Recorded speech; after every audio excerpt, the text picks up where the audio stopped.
अस्सलाम वालेकुम नाज़रीन, मैं हूँ आलिया ख़ान और आप YouTube channel Alia Khan official देख रहे हैं। नाज़रीन, पिछले कुछ दिनों से हमारे मुल्क में एक बहुत बड़ा मसला चल रहा है आलूदगी का, और इस आलूदगी की वजह से ना सिर्फ लोगों को जल्दी अमराज लाहक हो रहे हैं, इसके साथ साथ सांस के अमराज बहुत ज़्यादा उनमें इजाफ़ा होता जा रहा है। चाहे वो बच्चे हैं, चाहे वो बड़े हैं, चाहे वो बूढ़े हैं, और वो सांस के अमराज में बहुत ज़्यादा मुब्तला हो रहे हैं। और ख़ास तौर पे बच्चे और थोड़े से उम्र रसीदा लोग जो हैं वो इससे ज़्यादा मुतासर हो रहे हैं। और इसकी वजूहात क्या हैं, और जिस तरह से अभी कोरोना की भी लहर फैली हुई है, तो सांस के मरीज़ों को जिनको पहले ही चेस्ट का मसला है और उनको एलर्जी है, एस्थमेटिक पेशेंट हैं, उनके लिए तो ये चीज़ जो है बहुत ज़्यादा मसाइल का बाइस बन रही है। और इस हवाले से उनको समझ नहीं आती कि हमें असल में मसला क्या है, क्योंकि लोग डरे हुए हैं कि कोरोना के भी सिम्टम्स वैसे ही हैं और दमा के भी वैसे ही हैं और एलर्जी के भी वैसे ही हैं। तो लोगों को इस हवाले से आगाही नहीं है, जिसकी वजह से उन्हें परेशानी का सामना करना पड़ता है। इसकी अवेयरनेस के लिए आज हम मौजूद हैं डॉक्टर मोहम्मद सादिक साहब के पास। ये चेस्ट स्पेशलिस्ट हैं। इनके साथ हमने पहले भी एक प्रोग्राम किया था जिसका आप लोगों ने बहुत ज़्यादा फीडबैक दिया था, और आज हम डॉक्टर साहब से ख़ास तौर पर दमा के हवाले से बात करेंगे कि दमा क्या है और उसकी एहतियाती तदाबीर क्या करनी चाहिए, और डॉक्टर साहब हमें इस हवाले से इंफॉर्मेशन देंगे। अस्सलाम वालेकुम डॉक्टर साहब। वालेकुम सलाम। बहुत शुक्रिया जी आपके चैनल का, और बड़ा ही कॉमन और बड़ा ही हार्ड बर्न जो कह रहे हैं ना इशू इस वक्त दुनिया में, बल्कि ग्लोबली भी और थर्ड वर्ल्ड कंट्री में ख़ास तौर पे ये अस्थमा की प्रॉब्लम्स बहुत लोगों को आ रही है। तो सबसे पहले तो हम सामईन नाज़रीन ये बताते हैं अस्थमा है क्या है। यानी अस्थमा एक जो सांस की नाली है ना, इसकी सोजिश होती है और ये तंग होती है, और नॉर्मल जो ग्लैंड्स जो रतूबत पैदा करते हैं ना लंग्स के अंदर, उनकी प्रोडक्शन जिसको म्यूकस कहते हैं वो बढ़ जाती है। उसकी प्रोडक्शन बढ़ने से, नैरो होने से, यानी सोजिश होने से सांस लेने में दुश्वारी होती है, और उस आदमी के सीने से आवाज़ें जैसे विसलिंग नहीं, किसी तंग पाइप में से आप ब्लो करें, हवा गुजारें और उसको मुश्किल होती है, तो इसी तरह सांस की नालियों में से जब हम इनहेल करते हैं सांस और निकालते हैं तो मुश्किल का शिकार होती है। बेसिकली इसको दमा कहते हैं या सांस की तकलीफ़ को कहते हैं। अब ये सांस की तकलीफ़ कई वजूहात हैं। हार्ट की वजह से कार्डियक अस्थमा होता है, लेकिन हम आज ब्रोंकियल यानी लंग्स के अस्थमा की बात ही करेंगे। इसकी इलामात भी बताएंगे हम, और ये होता क्यों है। और ये 2, 3, 4 किस्मों का, मैं पब्लिक के हवाले से बता रहा हूँ, मेडिकल की टर्मिनोलॉजी ज़्यादा इसलिए इस्तेमाल कर रहा कि आपको पता चले। एक एक्सर्शनल यानी अस्थमा जिसको हम करते हैं, तो जो हम वर्जिश करते हैं, एक्सरसाइज करते हैं तो हमको सांस चढ़ता है, उसको हम एक्सर्शनल डिस्निया कहते हैं। एक नॉक्टर्नल डिस्निया, अब आप सोते हुए हैं तो एकदम से आपका सांस बंद हो गया, घबराहट से उठ गई। और एक एलर्जिक अस्थमा कह सकते हैं जो मुख्तलिफ अशिया से हो सकता है, जैसे एलर्जिक अस्थमा किसी डस्ट से हो सकता है, जानवरों की माइट से हो सकता है, डॉग्स एंड बाइट्स इनकी से हो सकता है, पेट्स से हो सकता है आपने रखे हुए हैं, यानी पोलन से हो सकता है, एयर पोल्यूशन से हो सकता है। ये एलर्जिक जो एक्स्ट्रा चीज़ें बाहर से आएंगी, इनके एलर्जी की वजह से आपको अस्थमा होगा, जिसको एलर्जिक अस्थमा। दूसरा दमा है जिससे आप लकड़ियाँ जलाती हैं, उसके स्मोक से हो सकता है, सिगरेट की स्मोक से हो सकता है, इंडस्ट्रियल स्मोक से हो सकता है, आप फार्मर हैं, फार्म के जलाते हैं फसलें, उनकी स्मोक से हो सकता है, केमिकल से हो सकता है। यानी ये डिफरेंट, आप हाउस होल्ड जो चीज़ें आप वॉश साफ़ करते हैं, कारपेट क्लीनर है, उनसे हो सकता है, आप डस्टिंग करते हैं, उनसे हो सकता है। फिर है इंडस्ट्रियल अस्थमा, ऑक्यूपेशनल अस्थमा, यानी आप किसी ऑक्यूपेशन में जाते हैं, काम करते हैं, तो उन चीज़ों से, जैसे आप किसी केमिकल इंडस्ट्री में हैं तो उस केमिकल से, परफ्यूम्स यानी कि दुकान पे जाते हैं या वहाँ काम करते हैं इंडस्ट्री में, तो उससे हो सकता है। आप रबर इंडस्ट्री में काम करते हैं, उससे हो सकता है। आप निकल इंडस्ट्री में काम करते हैं, उससे हो सकता है। फार्मर हैं, फिर कारपेंटर हैं, उनके बरादे से उनको हो सकता है। यानी डिफरेंट आपके ऑक्यूपेशन है और उस डिफरेंट किस्म के एलर्जेंस हैं जिससे आपको अस्थमा हो सकता है। डॉक्टर साहब, ये तो अस्थमा की हमने बात की, और एलर्जी और अस्थमा में क्या फ़र्क है, और लोगों को ज़्यादातर इस चीज़ की समझ नहीं आती कि आया उनको एलर्जी है या उनको अस्थमा है। आप इस हवाले से थोड़ा सा बताइएगा, फिर हम इसके इलाज पे बात। एलर्जी कहते हैं कि किसी चीज़ से आपको रिएक्ट करें, आप कोई चीज़ आप खाते हैं या आपको लगती है या कोई चीज़ है, जैसे कपड़ा ही है, तो आप उसको टॉलरेट नहीं करते, इसको हम एलर्जी कहते हैं। और अस्थमा क्या है? अस्थमा है एक्चुअली सोजिश किसी यानी फेफड़ों की सोजिश को, तो जो एलर्जी होती है वो उसको एग्री, यानी अगर आपको सांस की एलर्जी है किसी चीज़ से, तो जब आप वो इनहेल करेंगे या स्मेल करेंगे तो उस जाके फेफड़ों की जो नालियों को उसको इरिटेट करेगा, उससे सोजिश होगी, तो अस्थमा आपको यानी सांस की तकलीफ़ होगी। यानी ये कोरिलेट भी कर सकते हैं और नहीं भी कर सकते, ज़रूरी नहीं आपको, हाँ ड्रग्स से भी तो एलर्जी हो सकती है, उससे भी आपको सांस की तकलीफ़ हो जाएगी। तो ये एलर्जी एक फैक्टर है जिससे आपको अस्थमा होगा। अस्थमा उसके अलावा भी कई वजूहात की वजह से हो सकता है। यानी कि आपका कहने का मकसद ये है कि एलर्जी जो है अस्थमा की बुनियाद बन सकता है। जी बिल्कुल, ये एक कॉज है उसकी, अस्थमा एक बीमारी है, उसकी मुख्तलिफ काज़ों में से एक एलर्जी भी कॉज है, और डिफरेंट किस्म की एलर्जी यानी किसी चीज़ की भी हो सकती है, ये उसको है जी। अच्छा डॉक्टर साहब बताइएगा कि दमा की अलामात क्या हैं और एलर्जी की अलामात क्या हैं, दोनों में डिफरेंस अलामात क्या हवाले से? सबसे पहले तो एलर्जी की तरफ आते हैं ताकि आपको क्लियर। एलर्जी है कि बेसिकली वही मैंने पहले भी अर्ज़ किया कि किसी चीज़ का रिएक्शन होना, कि एक दवाई है एस्प्रिन है फॉर एग्जांपल, वो मैंने खाई उसके बाद एलर्जी, इसका मतलब आप ज़िंदगी में उस चीज़ को इस्तेमाल नहीं कर सकते। आप कोई प्याज खाते हैं खाने में या फूड में कोई एल्ब्यूमिन खाते हैं, उससे आपको एलर्जी होगी, तो वो बॉडी में भी सिम्टम देगी, स्किन में भी देगी, वो ज़रूरी नहीं कि सांस में ही दी। लेकिन अस्थमा जो है वो तो प्योरली आपको सांस की तकलीफ़ होगी तो उसको अस्थमा आप कहेंगे। अब इसकी अलामत कौन सी हैं? एलर्जी की मैंने डिफरेंट बताई, आंखों की एलर्जी हो सकती है, उसकी अलामत आएंगी, स्किन की एलर्जी होगी तो उसकी अलामत आ जाएंगी, अगर सांस की एलर्जी है तो फिर सांस की आएंगी।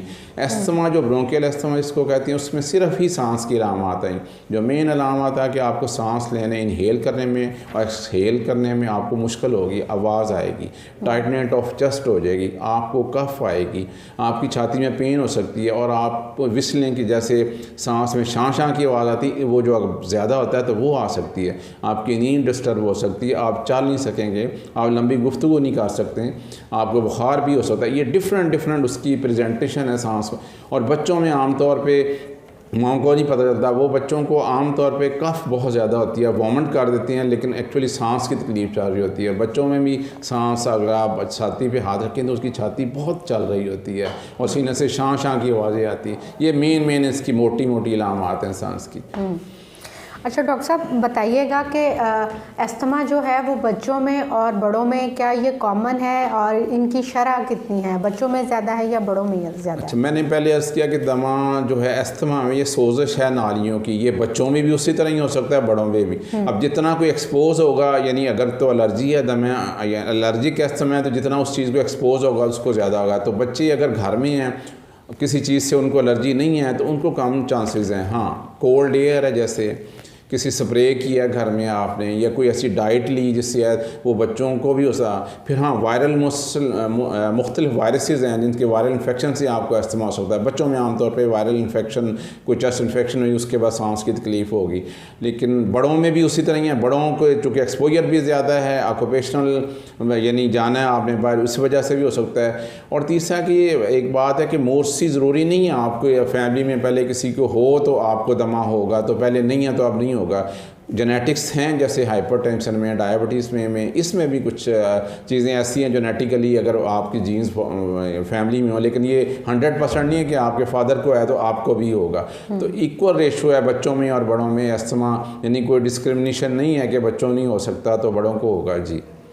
अच्छा डॉक्टर साहब, दमे की वजूहात क्या हैं, बल्कि उस पर तो हमने बात कर जी वो कॉमन सब्जेक्ट वजूहात मैंने पहले ही बता दी थी कि टाइप में कि ये एलर्जिन की यानी दवाइयाँ भी हो सकती हैं, उसका ऑक्यूपेशन भी हो सकता है, इन्फेक्शंस भी हो सकते हैं, उसका शोबा भी हो सकता है। यही मेन कॉज है यानी उसके अस्थमा होने की। जी।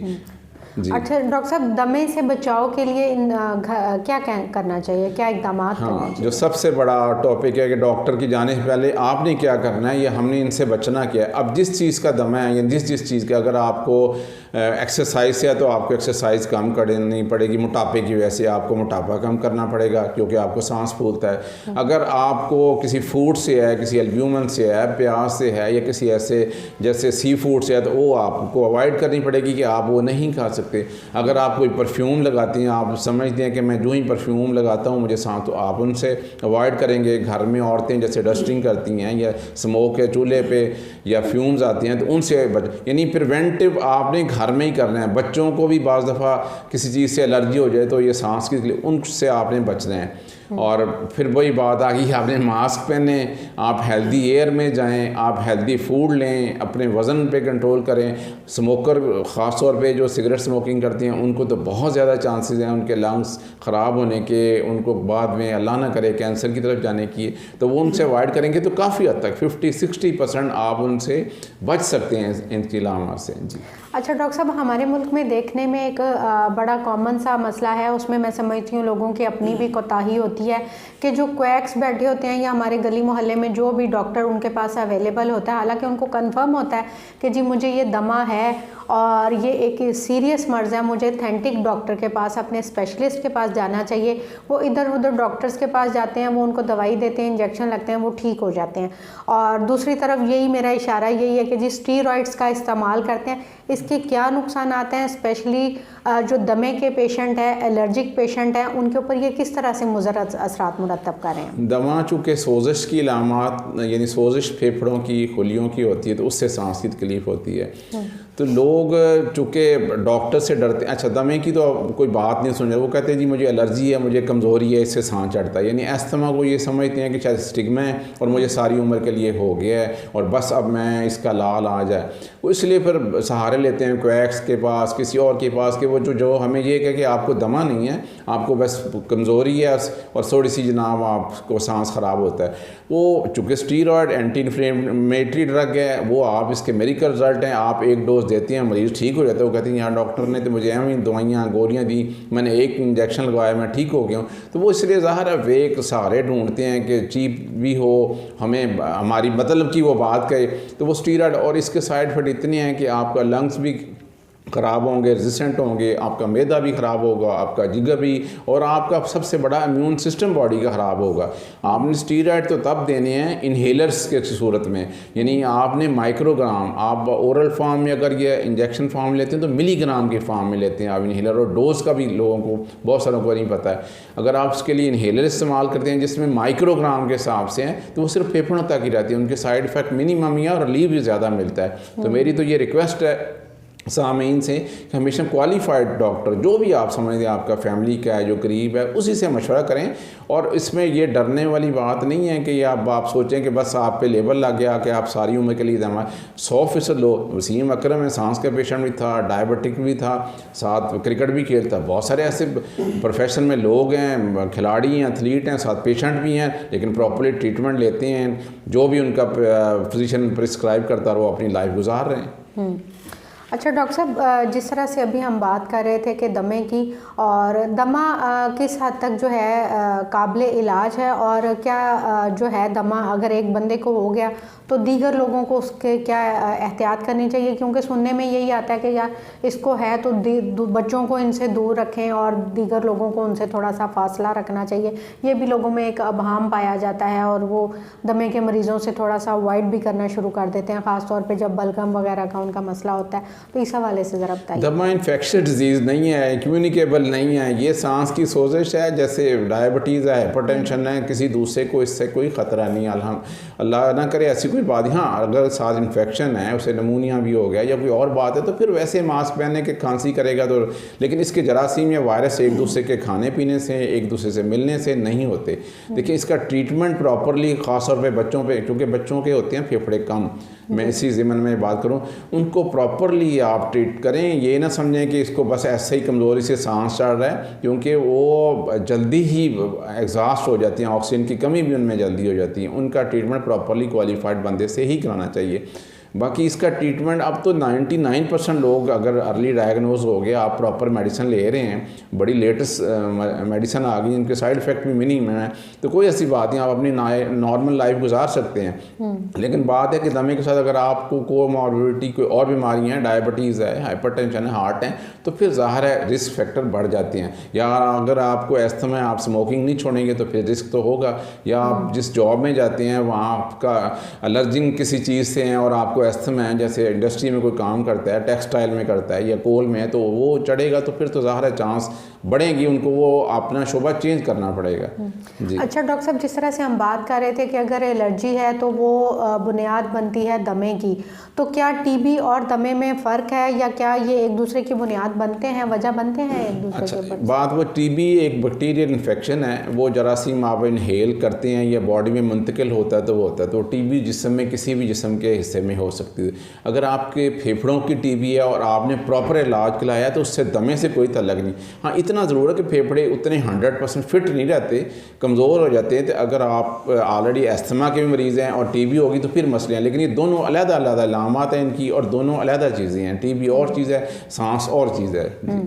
डॉक्टर साहब, इसकी जैसे कि हमने बात की थी कि लोगों के मसले बढ़ने की वजह यही है कि लोगों में आगाही नहीं है इस हवाले से, दमा क्या है, एलर्जी क्या है, टीबी क्या है, उनको अवेयरनेस नहीं है। तो आप चूँकि स्पेशलिस्ट हैं इस फील्ड के, तो आप बताएं कि इसकी आगाही के लिए क्या करना चाहिए? सबसे बड़ा टेक होम मैसेज है कि हमने अपने माहौल को साफ़ रखना है। सबसे बड़ा एयर जो हमने लेनी है वो नॉन पोल्यूटेड होगी, उसमें ट्रांसपोर्ट आपने अच्छी चलानी है जो धुआं ना दे, हमने जो बायोमास से हमने अपने एनर्जीज़ लेनी है वो क्लीन हो, हमारे माहौल में साफ़ सुथरी हो, हम ये आलूदगी से बचें, मास्क पहने।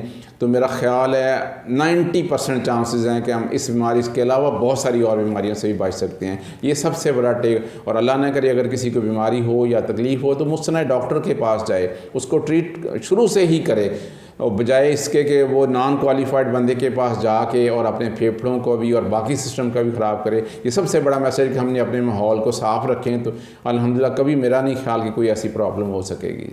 डॉक्टर साहब, लास्ट पे एक छोटा सा सवाल कि क्या दमा एक देरपा इलाज है या दमे का इलाज किस हद तक मुमकिन है इस हवाले से? उसमें ये 2-3 चीज़ें हैं। अगर तो आपको किसी वक्ती तौर पे किसी मेडिसिन से या किसी चीज़ से आया तो उसका तो देर पर इलाज ज़रूरी नहीं, आप उसको अवॉइड करें। लेकिन अगर आप क्रॉनिक हो गए पेशेंट को, आपको यानी किसी कॉज का नहीं पता चल रहा, क्योंकि बहुत सारी ऐसी वजूहात भी हैं जिसमें आपको, तो फिर आपको दवाइयाँ लेनी पड़ेंगी। मुख्तलिफ सूरत में थोड़ी भी हो सकती हैं, ज़्यादा भी हो सकती हैं, और बाद दफ़ा फार लॉन्ग लाइफ लेनी पड़ती हैं आपको अपनी ज़िंदगी लाइफ को चलाने के लिए। लेकिन सारों के लिए नहीं है, ये मैं कुछ परसेंट्स की बात कर रहे हैं। कुछ पेशेंट हैं जिनको सीजनल होता है, जब मौसम चेंज होता है पोलन का तो सांस ख़राब होता है, उन दिनों में दवाई लेते हैं तो वो ठीक हो जाती हैं। लेकिन आपका ये फिजिशियन आप डिसाइड करेगा कि आपको कब तक दवाई लेनी है। जी बहुत शुक्रिया डॉक्टर साहब, आपने हमारे देखने वालों को बड़ी मुफीद और अहम मालूमात दी। जिस तरह से आपने डॉक्टर सादिक साहब की गुफ्तगू सुनी, उन्होंने आपको बड़ी मुफीद मालूमात दी। उन्होंने आपको बताया कि दमा क्या है, टीबी क्या है और एलर्जी क्या है। क्योंकि हमारे मुल्क में सबसे बड़ा मसला ये है कि हम लोगों को इस हवाले से मालूमात ही नहीं है, उनको पता ही नहीं चलता कि हमें इस वक्त टीबी है, हमें एलर्जी है या दमा है। और फिर होता यह है कि वो गली मोहल्ले में इधर उधर डॉक्टरों के पास चले जाते हैं और वो उनको स्टीरॉयड लगा देते हैं और उनको जादुई तौर पे उनको आराम आ जाता है और वो समझते हैं कि जी हमारा सबसे जो है ना ऑथेंटिक इलाज हो गया है। लेकिन ख़ास तौर पे सांस के हवाले से मैं आप लोगों से गुजारिश करूँगी कि जी आपको थोड़ा बहुत भी सांस का मसला है, आपको एलर्जी है, तो इसको मामूली ना जानें, क्योंकि ये अपने साथ बहुत ज़्यादा बड़ी बीमारियों को जन्म दे रहे होते हैं। वक्त के साथ साथ आपको नहीं पता होता, वक्त के साथ साथ आपके अंदर बहुत बड़ी बीमारियां पलना शुरू हो जाती हैं और इस तरह की जो स्टीरॉइड्स हैं आप उनका इस्तेमाल करके अपने फेफड़े ख़राब कर रहे होते हैं।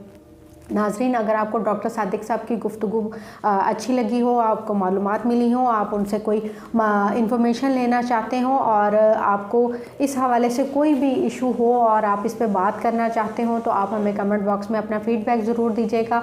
आपको मेरी वीडियो अच्छी लगी हो तो आप इसे लाइक कीजिएगा। आलिया खान ऑफिशियल को अगर अभी तक आपने सब्सक्राइब नहीं किया तो सब्सक्राइब कीजिएगा और मेरी वीडियो को आगे फॉरवर्ड ज़रूर कीजिएगा। इसके साथ ही आलिया खान को इजाज़त दीजिए। अल्लाह हाफ़िज़।